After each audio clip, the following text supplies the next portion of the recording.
and Dr. Sashidharan P. and Dr. Sunil Sethi will be chairing this session. And we have two Star World speakers for this session, Dr. Meenakshi Sundaram and Dr. M.R. Rajgopal. To begin with, we'll be having Dr. Meenakshi Sundaram on the topic communication skills in anesthesia. Dr. Meenakshi Sundaram on the topic communication skills in anesthesia.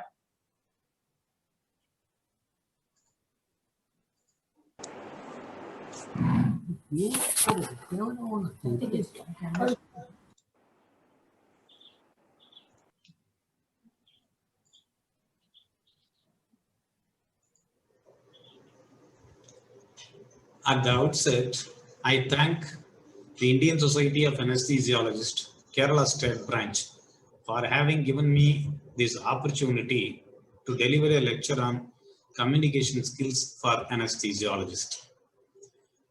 I want to begin my lecture. Why is communication important? Because even though we treat the patients very sincerely, many doctors suffer because of a lack of communication. So the communication is important for expressing information, behavior, our feeling and thoughts. So it helps to understand and respond to other feelings. I want to say even a small slip costs heavy in communication. See, this is an example. In a boys' hostel, instead of saying free internet and Wi-Fi available, they have put wife available. So this sort of a slip costs very heavy. So communication is important. Now I want to give another example. Even if there is no slip, it may convey a different meaning. See, buy 3, get 1 free is for clothing, not for the persons. But here there is no spelling mistake, but it convey a different meaning. So we have to be very careful in communication.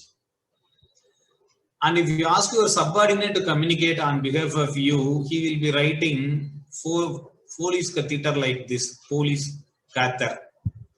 So you have to effectively communicate personally or ask your subordinate to communicate correctly. Another example is he has written ultrasound abdomen with the pelvis.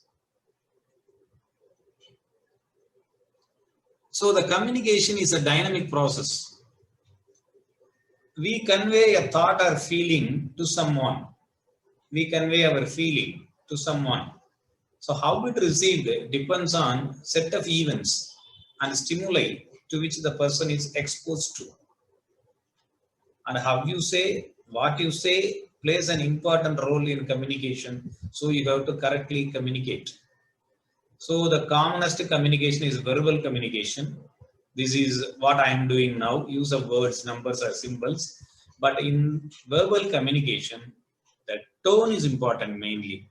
Then pitch, swings. So a good quality of an orator is to concentrate on tone and pitch and the rate of speech because it carries more weight than the words in verbal communication. The non-verbal communication is facial expression. It is important. Whenever we talk, we have to shake our hands, swing our arms, but it should not be awkward. So the facial expression is important and eye contact is important. Gestures, body language, the proximity and the touch, everything is non-verbal communication. And most of our communication is non-verbal. When I talk to you, you are seeing how I look, how I dress. So the non-verbal communication is important, which is missing in emails and the tweets. So these are all the facial expressions we are using, but they cannot replace the normal facial expression. So the eye contact, I stress maintaining appropriate eye contact when speaking with others helps in communication. So you have to maintain an eye-to-eye contact irrespective of your position. Always maintain eye contact. So the effect of eye contact, I will give you an example here. Short-term eye contact. This I call it as Chinese, as it is a Chinese products. They will live only for a shorter time, we say. So the contact lasts short-term, but a good contact lasts long-term. This is an Indian contact. So I want you to have a good contact which will last for a long time. So the gestures always also convey meanings. So this is waving, pointing, making a fist. It is important, but be mindful of cultural difference. because some gesture which may be genuine in one area may be different from other area. So if you want to communicate with gestures, you have to know the geographical difference. So the gestures are important. See, the gesture is important. If you miss this gesture, you will be missing the whole life. So concentrate on gesture. Then body language. A great deal of your message depends upon your body language. So ensure your body language are not conveying the wrong signals. So types of body language, I will give a mnemonic: people. P is posture, E is eye contact, O is orientation, and P is presentation. L is a look. Your look and appearance and dress are important while you are delivering a lecture or in any communication. And E is expression of emotion. So remember these people, then communicate nicely. What are all the communication barriers? Communication barriers are inattention, poor expression, premature evaluation, emotions and inconsistency are communication barriers. So this is a barrier. The barriers may be a physical barrier, insufficient warning or individual difference, lack of feedback, inference, insecurity. So the feedback is important for a person to develop their communication skills. If somebody says you are communicating very finely, then you will be interested in developing that skill. Even listening is form of communication. Listening is a form of communication. The psychiatrists stress on this listening, because if a doctor listens to the complaints of patients without interruption, patients will be happy. At least 50% they will be cured. So instead of verbal communication from your side, please lend your ears also. And listening expresses empathy. So you lend your ears for the patients. Then I want to give another mnemonic, solar, in communication. So sit or stand squarely, open position with an open mind, lean slightly towards the person. It gives an impression that you are concerned with that person. Then eye contact. I stress eye contact. Then relax. Don't be tensed up while you are communicating with others. So the solar you remember, people you remember, then solar you remember. And another mnemonic is pile. It is not piles, it is pile. So prepare a topic, inquire, ask questions among yourself, stay alert and check. Listen actively. As I said, listening is also important. Then evaluate, draw conclusions. So this pile is also important. It is not piles you should remember. So communication is a series of expressions, which is important. How to establish a rapport? To establish a rapport in communication, first you need a self-confidence. See, when the monkey itself is having a self-esteem to take a selfie, then as a person, we should have a self-confidence to establish a rapport. So we should understand people, we should be enthusiastic, and we should make again eye contact, and we must be interested in them. So as a speaker, what are also barrier? I note unwillingness to say things differently. Monotonously, they will be telling the same thing. So then unwillingness to relate to others differently. Unwillingness to learn new approaches. These are all the barriers from the speaker side. Lack of self-confidence and enthusiasm. Whatever may be your age, whatever may be your position, you should have a self-confidence and enthusiasm. Then voice quality, that is important. You should know how to improve your voice quality. On the receiver side, what will be the problem? Selective perception, unwillingness to change, then lack of interest in the topic. The youngsters will not be interested in listening to a philosophical oration. Same way, the other way around, the elders will not listen to the topics related to love. So the lack of interest plays an important barrier in communication from the receiver end. And the external barriers are there. Environment, the venue should be good. So the area where we deliver the lecture, it should be good, preferably air conditioned with soundproof. And the effect of noise and the temperature. Then distractions. See, suddenly if a banana is growing from a monkey's tail, the monkey will be distracted. So whenever we are talking, suddenly some diversion comes, some people rushing to some area, 4 or 5 people chatting in the room. These distractions will be a problem in communication.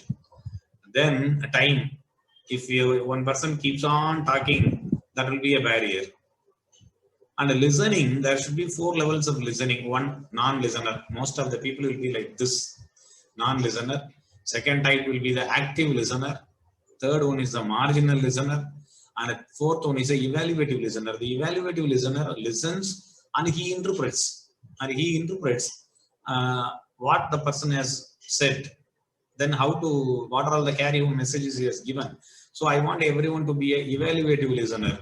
So how to improve listening skills? First of all, if you are listening to a person, don't be preoccupied with other ideas. Being open-minded and pay attention to the speaker. So minimizing interruptions by asking questions. Effective listening is hearing, interpreting, understanding the message. So I want to say in the total communication process, see the listening carries 45%. 45%. So it is better to listen than to preach. Speaking is only 30%. So reading and writing 16 and 9.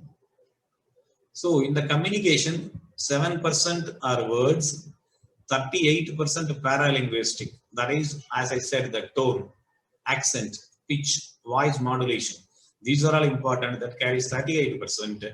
And 55% is body language. I want to stress here, 55% is body language. So you concentrate on that also.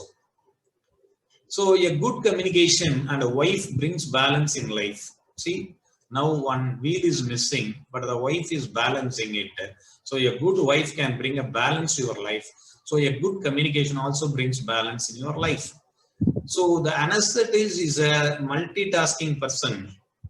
Even though he is having only 2 hands, he is doing the job of 20 hands, but he is lacking in the skills of communication as they are exposed to the patients for a very shorter time. So anesthesiology should develop the communication skills. So it should be one of the subject and it should be taught. So in the physician communication skills, statistics reveals the surgeons are satisfied with the communication 90%, nurses 3% and intensivists 23%. The difference from my perception, the surgeon comes and goes. So he is happy with the communication, 90%. The intensivist is the second level. So he stays in the ward. So most of the people will be asking him, he could not satisfy many people. So he is satisfied only with the 23%. See, imagine the nurses, they are always there with the patient and in the room. So their satisfaction rate is only 3%. So you focus on technical detail, avoid emotional topics, and don't dominate a conversation. So what the family of a patient expects: trustworthiness and truthful communication, they expect, and a higher level of share in decision making, maximum number of empathetic and emotional statements. Then attendants need more information than patients. Even in ICU, the patients may be unconscious, but attendants will need more inference. So you have to tackle them also, and the spiritual preferences also to be taken care. So in the communication framework, you should be an active listener first. And a family meeting, you should know how to break a bad news and responding to emotions. So you should know the value of framework of end of life conferences. So the value is a mnemonic. Value and appreciate what the family member says. Acknowledge the emotion. Listen actively. Understand fully and elicit question. Most of the people will ask me how to break a bad news. Even that is nowadays asked as a short notes for residents. So the breaking bad news, you can remember the mnemonic spikes. Spikes, the S stands for settings. So the setting should be a quiet, private space large enough to accommodate reasonable attendance and short enough to allow attendance so that they will not create a problem.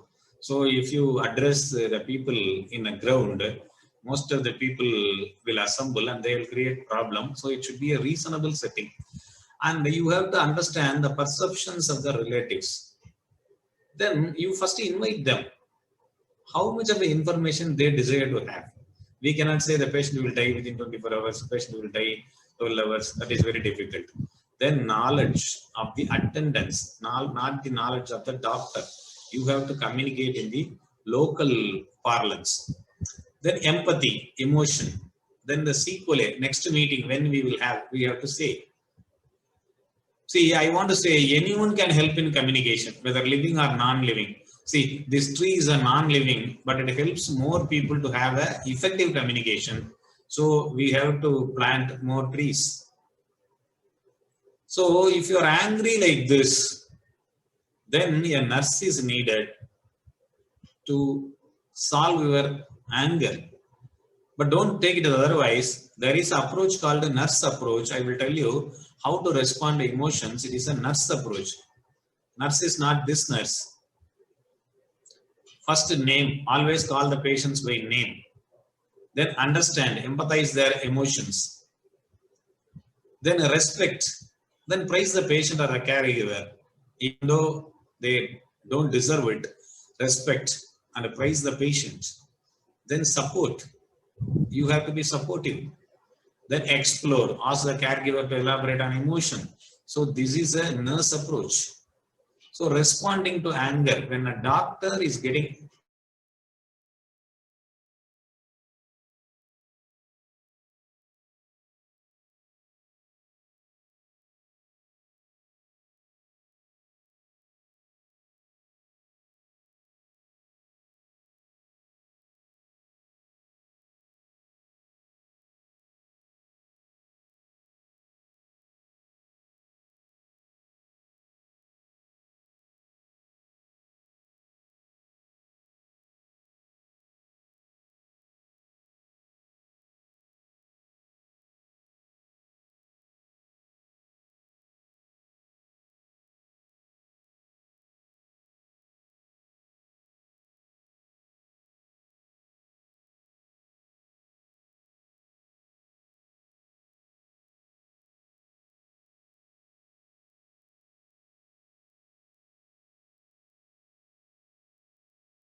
message we can give in a communication skill. The doctors should be effective in communicating to the patients and the attenders. It should be taught as one of the subjects in the undergraduate curriculum. And see, now these orangutans are playing on my shoulders. But a good, effective communication can turn foes into friends. Now these orangutans have become friends by effective communication. As our ancestors belong to this category, I could communicate to these orangutans, so they have become friends. So I want to thank you. You should be wondering why suddenly catching a snake picture comes. It is just a practice. So the communication also, it is just a practice. So you learn how to communicate with the patients and live happily. It is just a practice. And I thank once again the Indian Society of Anesthesiologists, Kerala State Branch, for having given me this opportunity to participate in their state level webinar. Thank you very much.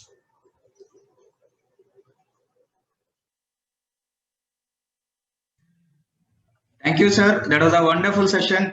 Definitely, we'll remember orangutan and that yellow python for sure. So, to move on to the next session, we have another Star World speaker, Dr. M.R. Rajgopal.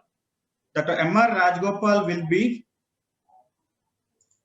talking on the topic, I don't know what to do, the ethical dilemmas. I don't know what to do, ethical dilemmas by Dr. M.R. Rajgopal.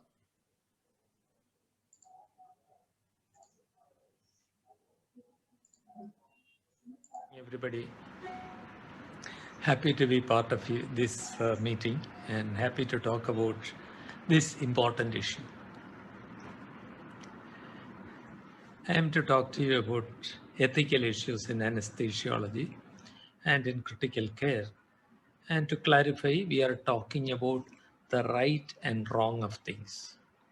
Ethics is about deciding on what is right, also making it as systematically correct as possible, and defending it and advocating for it and practicing it. In this context, there will be detailed documents. I'm not going to cover the whole of ethics. I am going to pick out some points of practical importance. For everything else, I am leaving you with these references. Personally, two documents that I liked for anesthesiology from American Society of Anesthesiologists and for critical care from the Swiss document. A few months back, our colleagues, Dr. Sajish, our anesthesiology colleague, and Dr. Santosh Kumar from Medical College Hospital went to Mumbai to help with treating COVID patients. It was not really part of their responsibility as anesthesiologists in Trivandrum or as the deputy superintendent of Medical College Hospital. They went there because they are human beings and they felt they had something to contribute and wanted to do it. I'm not saying that everybody has to do this. But nevertheless, I have respect for what they did as human beings. What am I saying? Every anesthesiologist is certainly a specialist in anesthesiology and most in critical care also. But we have to remember that we are basically doctors. And as every doctor, we are also human beings. Atul Gawande, in his book, Being Mortal, talks about the citizen doctor. The fact that we have medical and postgraduate qualifications do not mean that we are not citizens of this country. And we have the duty of that every ordinary citizen has, which may be just to do our own work properly. That's our perception. It may be to do a bit more than that. I personally believe that the fact that I got opportunity to be a doctor was a great blessing. Which other branch of profession, any profession, has this ability to change lives for the better? So many lives, all through our lives.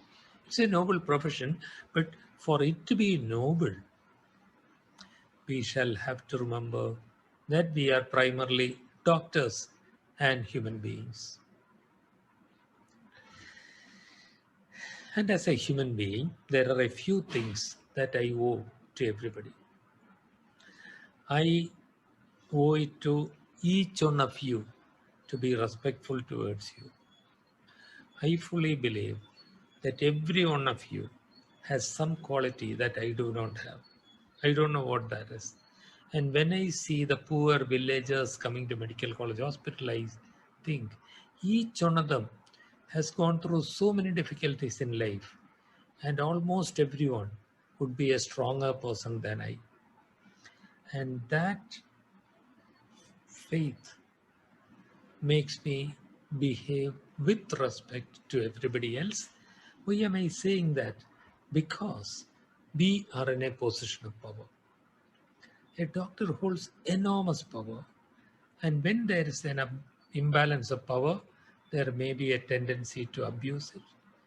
I believe I have, as a human being, a responsibility to be respectful to everybody that I meet, which of course includes patients and families, but also to respect their confidentiality and not being judgmental.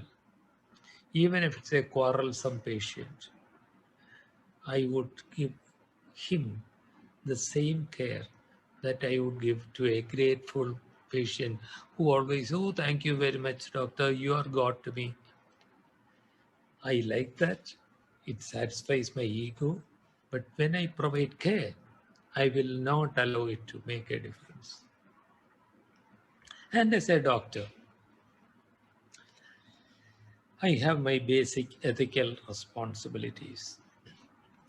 The four fundamental principles of medical ethics, as you all studied several times perhaps, are autonomy, beneficence, non-malfeasance, and justice.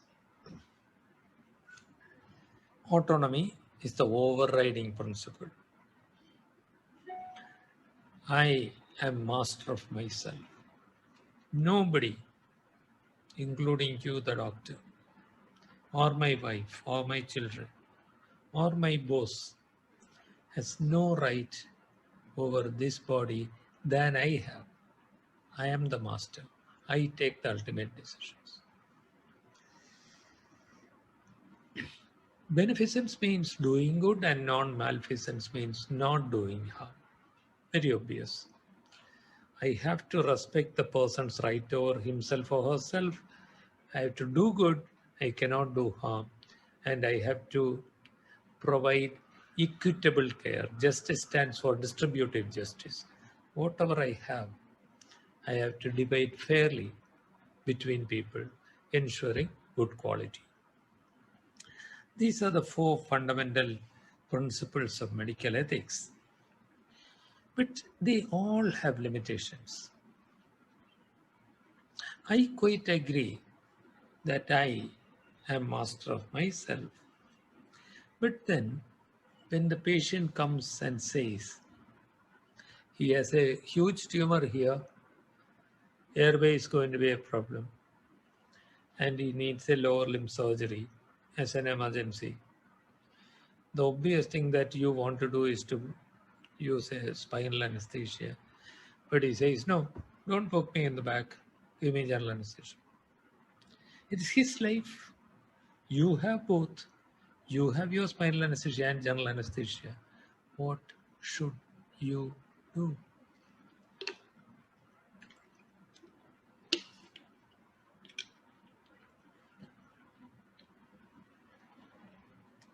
Autonomy followed blindly is horrible. It has to be tempered with beneficence and non-malfeasance. By respecting his wish, I'll be doing harm to him. What I should do is to be compassionate. That is a person who needs 5 minutes of my time. I'll sit down with him. I won't look down at him. I'll sit down with him very clearly. You don't like a poke in the back. Will you tell me why? And then will come the story of his cousin having that and then having dreadful headache for 1 month at a stretch. These are things to be borne in mind. Then once I get his confidence, I'll tell him, unfortunately, because you have this thing here,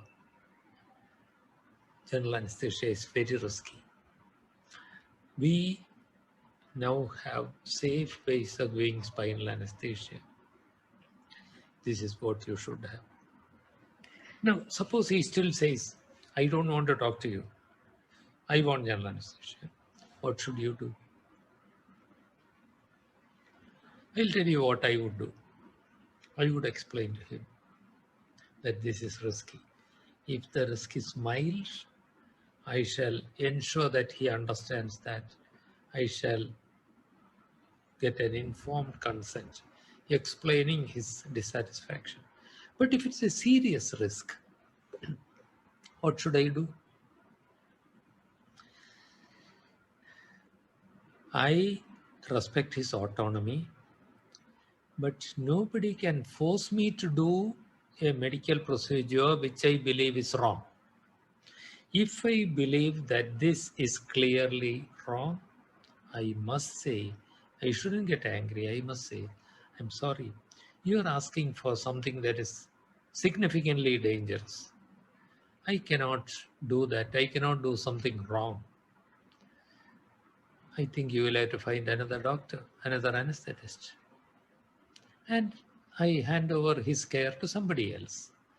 if I fully believe that his insistence is unfair and wrong.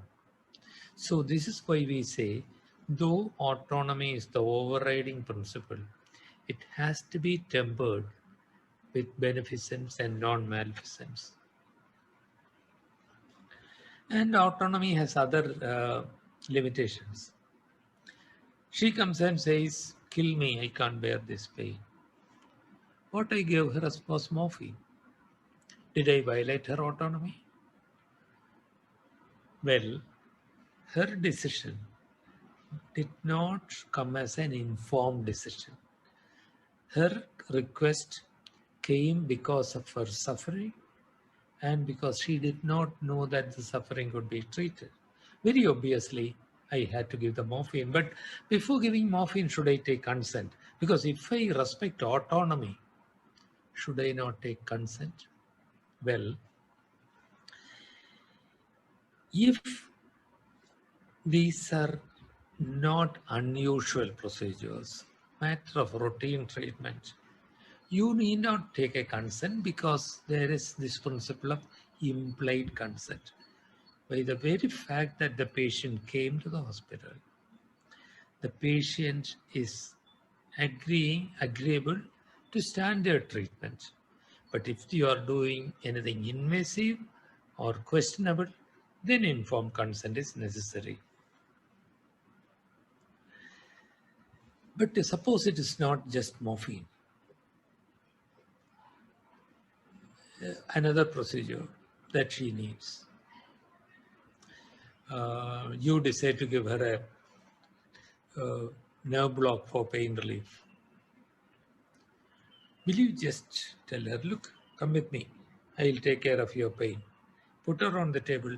Wait, I'm going to put a small needle into you and do the procedure. The answer is a very clear no. I said implied consent is okay for ordinary procedures, but for anything invasive, out of the ordinary, informed consent is indeed necessary. She may be afraid, but this is her body. I cannot do it without her permission. But what if the patient is illiterate? This happens all the time, doesn't it? You give them a form, give your signature. They don't know what they are signing for. Let me warn you, if it is a serious situation where an informed consent is necessary, and if the patient is illiterate, this casual signature is worthless. Because if it does get to court, or if it goes before an inquiry committee, and you show their signature, patient says, I can't read and write. Somebody gave me a piece of paper, asked me to sign, I did. It will not hold in court or in front of an inquiry. Therefore, this is clearly laid out in the international document, which is periodically updated, called Helsinki Declaration, which is dealing with ethics, and very clearly said, if the consent cannot be expressed in writing, the non-written consent must be formally documented and witnessed. It's okay for me to write it or you to write it and get two witnesses to come and sign it. Or instead of the patient, somebody else signs it. And what are we signing? We are saying that this was explained to this person in the presence of these two witnesses. And because he is illiterate, we are documenting this. That will be the protective thing. So we are still talking about autonomy. Autonomy needs to be respected, and informed consent is necessary for any unusual procedures or invasive procedures.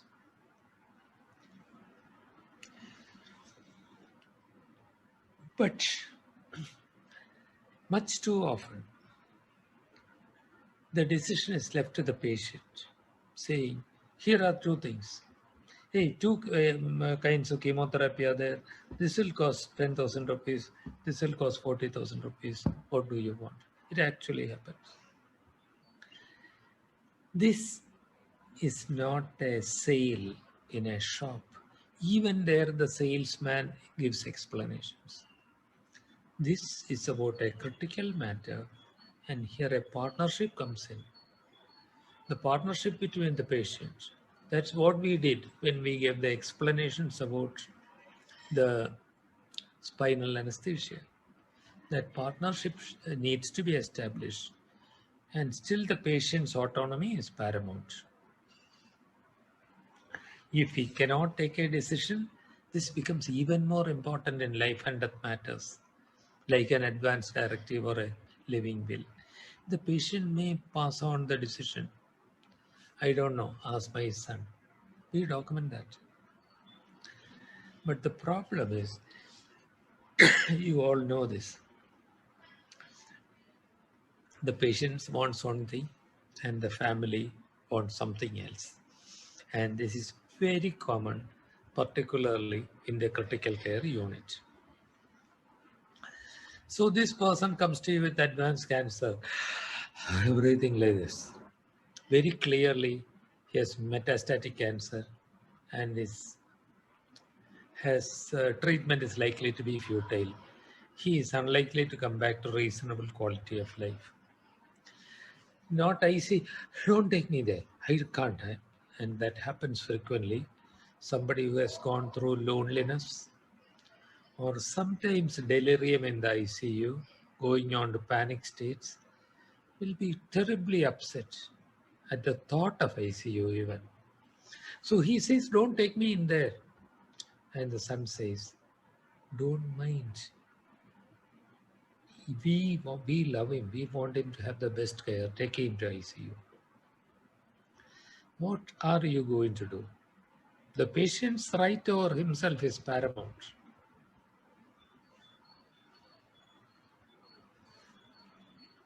But in the real world, though the client is your patient primarily, it is his life. Nevertheless, if we offend the family, we cannot help the patient. If we say, no, I will not take him to ICU, I'll give him palliative care here, that's what he needs. The family thinks I am an inhuman, unkind doctor and takes the patient away. The patient is denied care, and that is not acceptable to me. So what should I do? I should sit down with the son, tell him very clearly, you love your dad very much. And the man will say, of course, I mean, he was everything to me, doctor. I am what I am because of him. He gave me a lot of love. I want to do the best for him. And you say, I have respect for that. And I want to do the best for him also. So let us talk about what we can do together. And then discussions will happen and we might be able to do the best.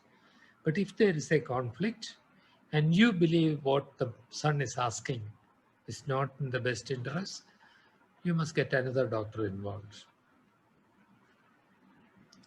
So this time I am showing the same slide without Sajesh's picture. Put yourself as the doctor, who is also a human being, as a doctor, as a specialist critical care person. You have to remember that for that man with advanced cancer, your primary duty of care as defined by Indian Council of Medical Research is to mitigate suffering. There exists no exception to this rule. I repeat this. There is nothing in medical ethics, and you cannot show this to me from any textbook, that you have a duty to stretch out the last few days of life with artificial life support. In an advanced cancer or motor neuron ALS or some other incurable, steadily progressive disease like Parkinson's, having to spend the last few days in an ICU is a violation of humanity. It is wrong. It doesn't happen in every country. The famous Ramdas says, remember, everyone is going to die. This is not about somebody else. It's about you and your loved ones, your parents and me. These decisions, of course, we have to make sure that the cancer is indeed incurable, or ALS, it is the diagnosis correct. But then ethically, what is right, we'll have to decide. What does the person want? He wants to be left alone. You give him palliative care, but take care of the societal issues and financial issues. And by all means, we need to do what's legally right. We cannot do anything illegal, even if you are convinced that that's ethical and that's right. Now, here in our country, end of life care, unfortunately, is often particularly cruel.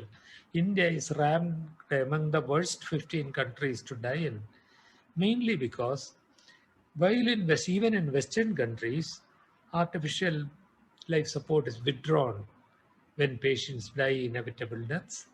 In India, that happens only in a tiny minority, and people continue to die on ventilators. This is not international standard, and this is unethical. What we should do is to see further in advanced directives. Has the patient expressed his wish? Then 3 physicians make the evaluation. My own opinion is not enough. But he also say yes. It's unlikely that we can restore his life of reasonable quality. Get the family's consent, and we shouldn't be fighting there. Never say if there is a conflict, then there are problems. My advance directive will be valid only if it is countered by the judicial first class magistrate. 2 separate medical boards will have to certify withdrawal, will have to authorize withdrawal. A magistrate will have to visit. Impossible procedures. But what we can do, unless there is conflict, talk to the family, give them time. They need time to arrive at these critical decisions. You cannot decide that in 1 second. If they say, continue the non-invasive ventilation, don't withdraw it, allow it for another day or another day, and make sure that the family doesn't feel guilty about the decisions. Don't make them sign, I will be responsible for his death. That's not necessary. That's not legally necessary.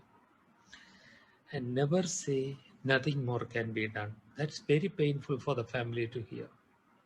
Even when you are withdrawing the ventilation, say, we will keep him comfortable. Because as you withdraw the ventilation, if he is breathless, he needs symptom control, and that's what palliative care does. And if you do that, that's not euthanasia. But if the person requests euthanasia or even assisted suicide, I cannot do that. Even if the family also agrees, this has happened to me, I cannot do that because it is illegal. It's not my job to think about the ethical right and wrong of it. It's illegal. But in the vast majority of patients, it's not necessary because the person says, please kill me. He's saying that because of his pain, in pain or other suffering. What I should do is to treat that suffering. In India anyway, euthanasia is murder. The question doesn't arise. So I'll repeat this and leave you with this thought. When there is clear legal position, we have to abide by that. But if not, ethical principles can be applied only in the context of societal factors and economic realities.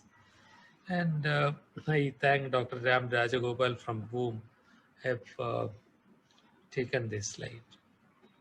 Thank you very much for listening to me so patiently, and I'll be very happy to take on any questions that you may have. Thank you very much.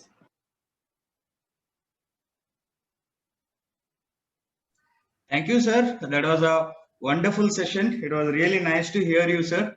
So now I'll be giving the platform for the chairpersons of this session. We have Dr. Rajiv Gupta with us. Rajiv, sir. Yes, sir. Just unmute, sir. Yeah. Hi, good morning, everyone. Can you hear me? Yes, sir. Loud and clear. Yeah. Yes, the session was very good and very enlightening talks by Dr. Rajgopal and Dr. Meenakshi Sundaram. So, Okay, we have Dr. Sasidharan, sir, also, sir, as Yeah. a chairperson joined us. Sasidharan, sir, please unmute yourself.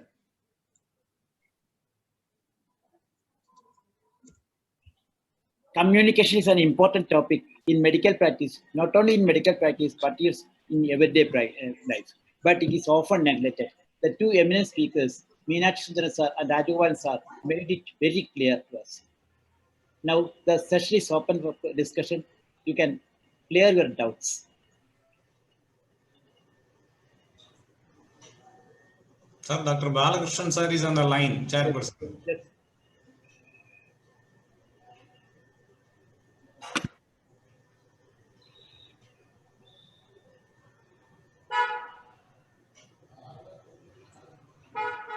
We have enough times. We can clear all our doubts.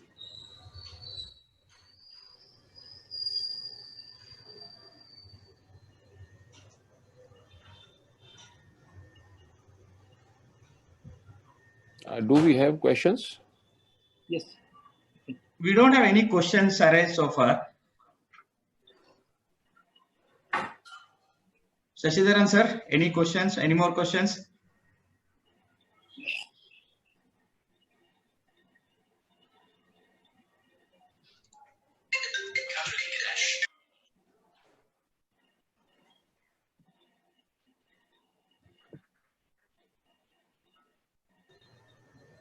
Rajiv, sir? Yeah, I think the topic was very well enlightened, and that's why the people don't have any questions. That's true. Yeah. Yes, sir. They Yes, are sir. very good speakers, and they tell anything, in very depth. So I think most of the people, they must be aware that whatever they have said is very true, and how communication is important and how ethics is very important in today's times. And we should be not only sympathetic, but we should be empathetic also along with the patients. So that is what is required these days. Balakrishnan sir is there.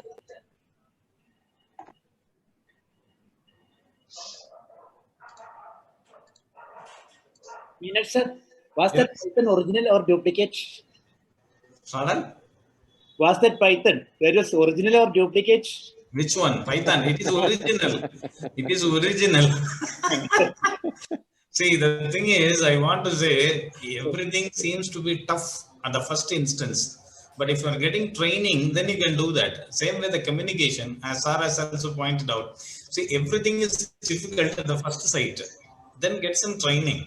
See, Python is real, orangutan is real, a tigress photograph also I am having.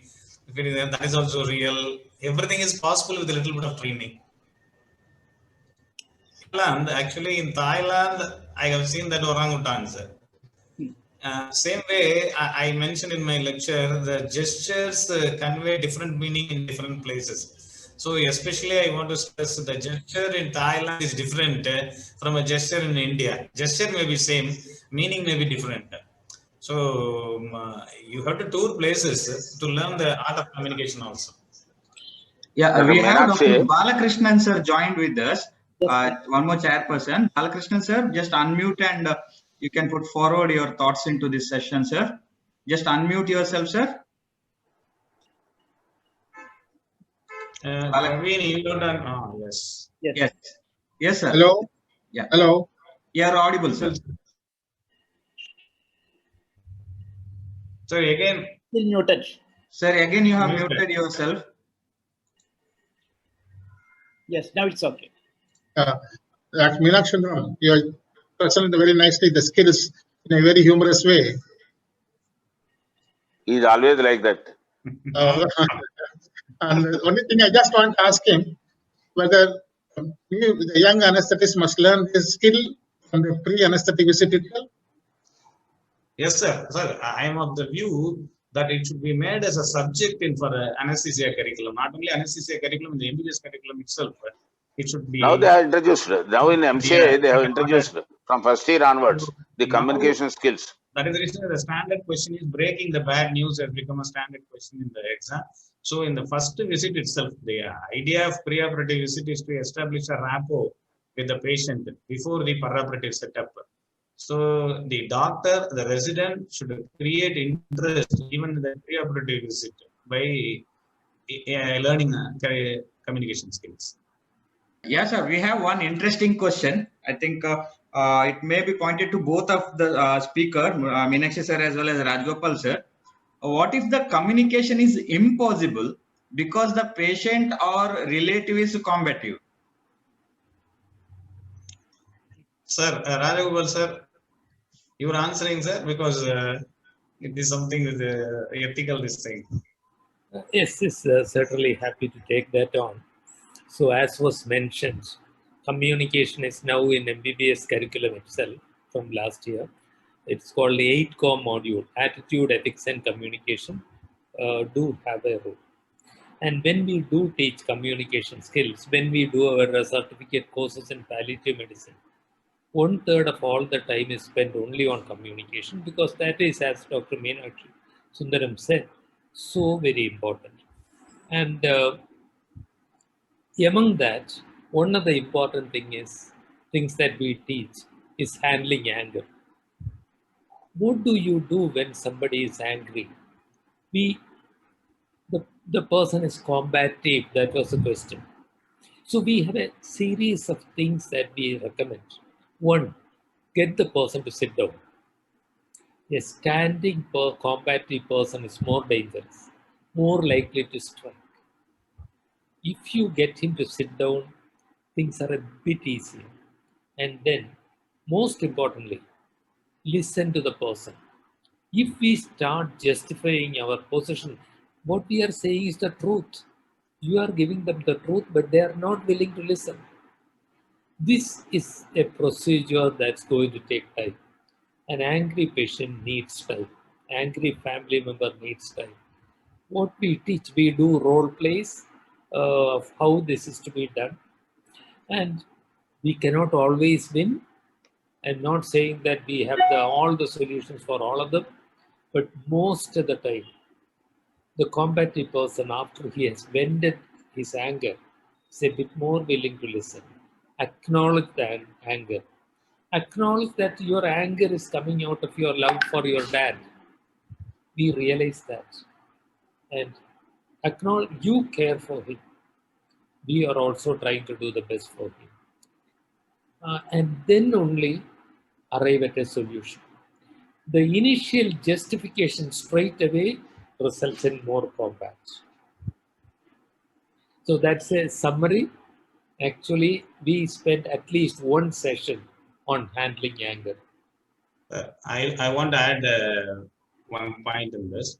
See, even in my lecture, I have made out, the room should be small enough to avoid a larger crowd, and it should be large enough to accommodate a smaller crowd. That is, the room should be, at least we should not allow more than 4 persons in a room, and the room should be aesthetic so that we can communicate in a better way. And see, the combative attendant, now we have to learn anger is a coping mechanism. Even the psychiatrist says anger is a coping mechanism. Once a patient dies, the relatives may be angry. See, that is a coping mechanism. At least one, depending upon the mindset of the individual, within half an hour, his anger may come down. For some people, after 2 days, it can come down. Even we might have treated their relatives, their parents, everything. Then they will realize that and they will come down. So when a patient attenders are angry, please don't retaliate. Don't retaliate. At that time, the communication is essential. Most of the times, the body gesture, as I reveal again and again, the body gestures, they convey more meaning. Even if you are silent, by body gesture, we can say we are taking part in the grievance mechanism. Then that nurse approach. First, as I said, the nurse is a mnemonic. N for name. You name the attendant. Then U for understand. Then R, respect is emotions. Then S is solve the problem, and X is explore the possibilities. So it is solve and support. So when the patient's attendants are angry, then we have to keep ourselves in a very cool mode, and by body gestures we have to convey. But at the same time, if there is an angry mob, we have to protect ourselves. That is the reason I used to say the ICU should have two doors, one for the patients and one for the doctors to exit. So this is the summary I want to project. Sir, Rajawat sir, can you add something on listening, patient listening? Patient listen. Yeah, that's what listening is from. As I said, listening is a good communication, sir. Because all psychiatrists stress, if the patient, the consultant's room, the most of the times we rebut them. Whenever they start saying, sir, a year back I had, then immediately the doctor will cut. See, don't talk all these things. See, if you are very quiet, even you need not listen. Act as if you are listening. Act as if you are listening, because that solves most of the issues. That solves most of the issues. A good general practitioner will be a good listener. And even I asked a psychiatrist what is the psychiatric counseling they offer. They say, sir, we are not doing anything specific. They simply listen. But the patient will talk for half an hour. Then he'll be happy that he has let out his anger, let out his problems. If we listen to them, but just because we have piles of cases, we want to run and we are not ready to listen to the patient. So listening is important. So that too, empathetic listening. And I said listening is also having 4 types. We want to be an evaluative listener.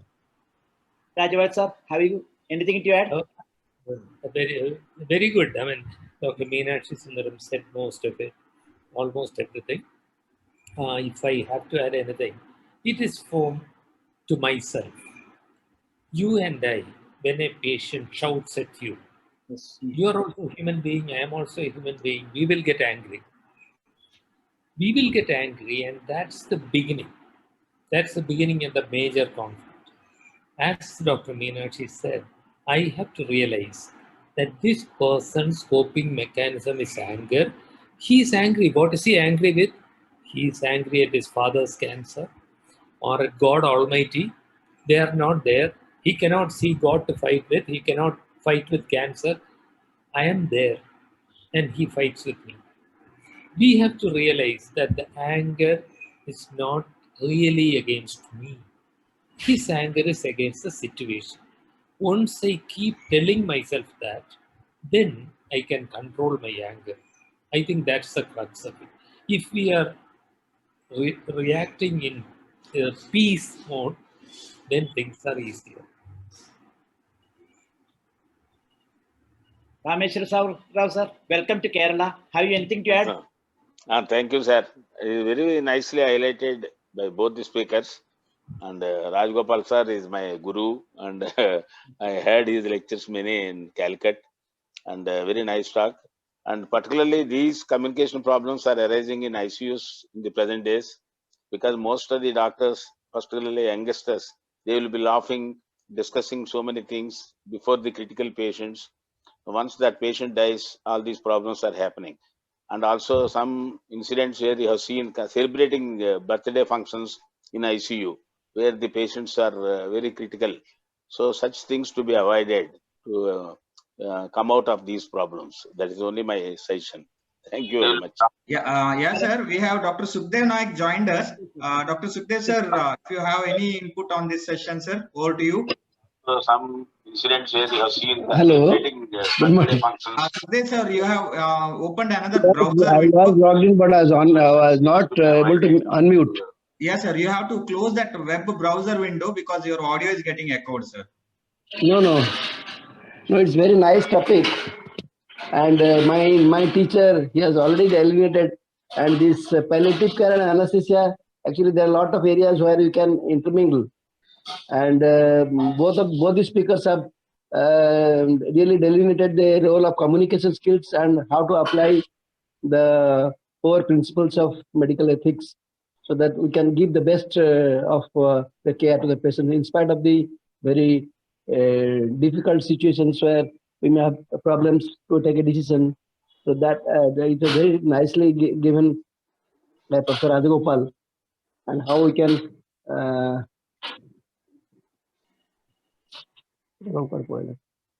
Balashar sir, have you anything to add?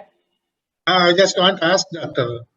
Rajagopal the medical ethics regarding the pediatric section of the patients. Is there anything special? Balasham sir, you are asking such difficult questions. No, the That's where pediatric. in children, truly, ethics, application of ethics becomes particularly difficult. I'll tell you why. The child legally would have no right. Imagine a 15-year-old boy or girl. They know their mind, they know what they want, but they technically, legally, do not have a decision-making capacity. So the child says, I do not want this, I am not going to permit this. You are not touching it. And the parent says, he's a child, go ahead and do it. So there is this conflict between what's ethically right and what is legally right. What the parents want often are not the best thing for the children. Because even when treatment is futile, even when the child has an incurable illness, they will come and say, Violation, sir, please put him on a ventilator, do anything, I can't allow my child to die. They are saying that out of their love, you are being asked to do something that's harmful to the child, which will only cause suffering. This is a great difficulty. You have to marry these. The only way of marrying these two issues is by making sure that you are legally correct, documenting what the parent says, but not letting go. Continue to communicate. Whatever Dr. Meenakshi Sundaram taught us, those principles have to be applied to the family. We need to help the family to come to accept it, the reality. So, as as I said, Dr. Balashman, this conflict between the parents' insistence and the child's right can be a big issue, which can be resolved only with communication with the family and with the child. And sometimes we have to offer a via media. Okay. We should not. I certainly cannot put an indomitable tube into the child, but let us compromise on non-invasive ventilation and tell the child, I will do the best for you. Just accept this thing. I will not poke any tubes into you. Maybe such compromises will be possible.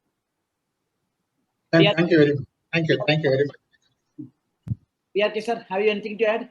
Yeah, one second, sir. There is one very interesting question. I think it is directed to both Meenakshi sir as well as Rajgopal sir. There is a situation like if the patients insist on withdrawal, patient's family, in fact, insist on withdrawal of life support as a futility of care was explained, but legally it is almost impossible. How do we go about handling this situation? Patient family insisting on withdrawal of life support. I'm happy to answer that question. Dr. Meenakshi, do you want to go first? Or no, sir, because this you have explained in your lecture. What we have to do, this do not resuscitate the others. How we have to apply. You have mentioned in your lecture, so you are the right person. There is one point that we must remember. When you say legally it is impossible, that's not true. We do not have a law in the matter. India does not have a law covering this. So what is there is the 2018 Supreme Court decision. Supreme Court decision very clearly said that in the event of futility of treatment, artificial life support can be withdrawn. Let us understand that clearly. There is no argument about that. There are problems. The Supreme Court, to prevent misuse of this provision, put in several procedures. First 3-member board, then district collector, another 3-member medical board. And if the second board also agrees, go to the judicial first-class magistrate. He has to personally see the patient. The Supreme Court, let me repeat, has very clearly said artificial life support can be withdrawn, but has put in a difficult procedure which in the 2.5 years since then has not been followed even in a single case anywhere in the country. So, when you said legally it is not permissible, I'm saying that that's not correct. In the absence of law, we have to go by the Supreme Court decision. But there's a problem. Suppose the family and the patient's wishes are in conflict, then you cannot withdraw the ventilator against the wish of the family. If the family says it can be withdrawn, and if you see it is medically correct, it's only necessary to document it and do the needful. When there is a conflict, you have to resolve the conflict, or you have to go through the complicated procedure. That's first a hospital 3-member board, second district collector appoints a second 3-member medical board, and judicial first-class magistrate has to approve it, which is impossible. Sukhdev sir has asked a question. Hostile relatives try to collude specifically from abroad over phone. So that may be the common experience all of us have faced. Sir, any further comments? Sukhdev sir, you can unmute and you can speak over.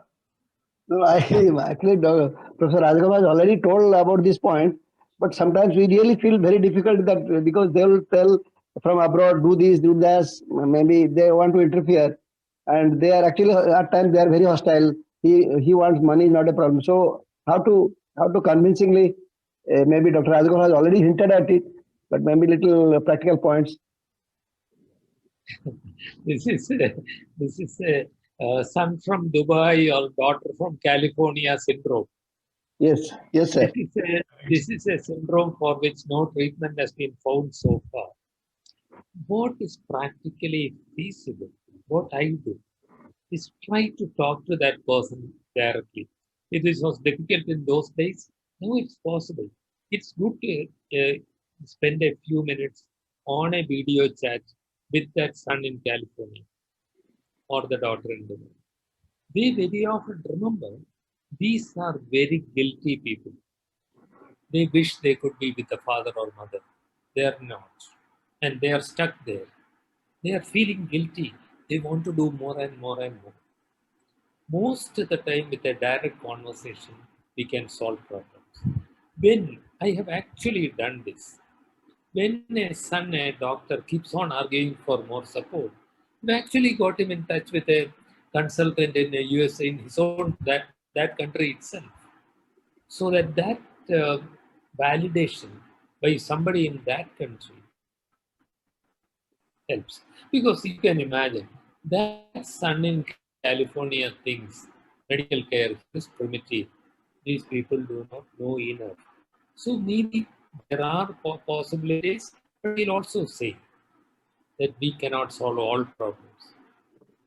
There is no solution that fits every issue. In spite of everything that we do, sometimes problems cannot be resolved. Unnecessarily, somebody is made to suffer on a ventilator, or you withdraw it and then the problem gets to the court. I agree that these happen, but most of them can be resolved when we understand the legal position, the ethical position, we get to our best ability with the family. Praveen, is there any question in chat box?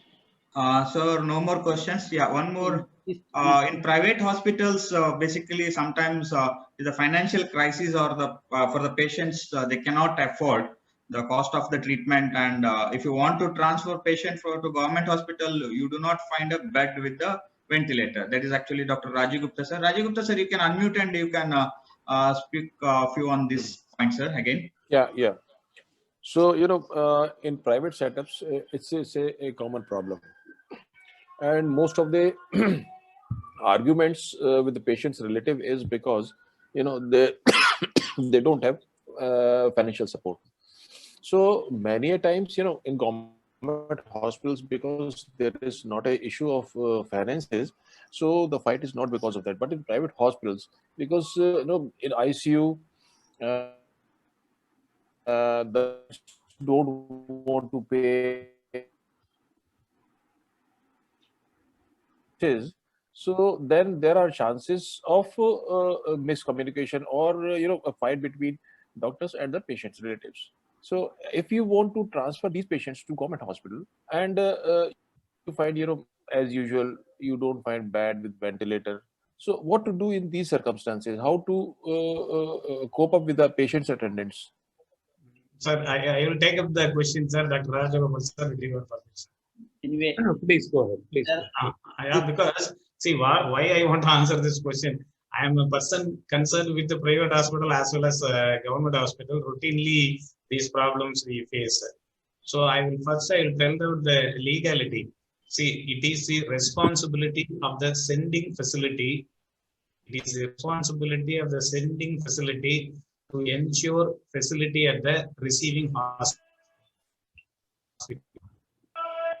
if there is no more questions, we can conclude the sessions. Thank you on the behalf of ISA Kerala, and we are thankful to the Rajagopal sir and Meenakshi Sundaram for enlightening the topic, and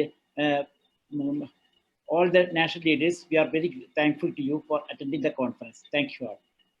Thank you. Thank you, sir. Thank you, Thank you, sir. Meenakshi Sundaram sir and MR Rajagopal sir for a wonderful deliberations on communication skill as well as the ethical dilemmas. Now we